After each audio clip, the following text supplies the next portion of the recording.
Hey guys, welcome back to my channel. If you have an iPhone and you're facing a weird issue of black camera screen on WhatsApp or any other application, or in general, here is a quick fix to it. Recently, I was facing an issue while using WhatsApp. When I'm trying to use camera inside WhatsApp, it gives me a black screen. There is nothing wrong with my camera and I can use it otherwise, but I'm getting this black screen in both photos and videos, and I can't use my device. Also, the same issue I faced when I was using Notes application. When I wanted to scan a document, the camera doesn't work and I get this error that unable to capture media. Guys, it's a weird glitch and it's quite annoying, as in my settings you can see my camera application have full access to my WhatsApp. Also, I will show you my WhatsApp settings. It has full access to my camera, but still I'm facing this issue again and again and it's quite frustrating. Now, if you are facing a similar issue or if you are just facing a black screen when you open your camera, there is an easy fix to it. All you need to do is a soft reboot by pressing volume up,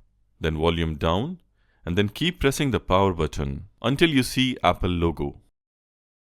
Release the power button once you see the Apple logo, and the iPhone will do a soft reboot. By applying this method, it will solve all your issues. Now, when you try to use camera inside WhatsApp chat, it will work flawlessly. Here you can see that. Also in the Notes application, you can now scan documents by using camera without any issues. So guys, that's it for this small tutorial. I really hope you liked it. If you like this video, kindly hit the thumbs up and subscribe to my channel. I will really appreciate that. See you all soon in my next tech video. Till then, goodbye, peace and blessings.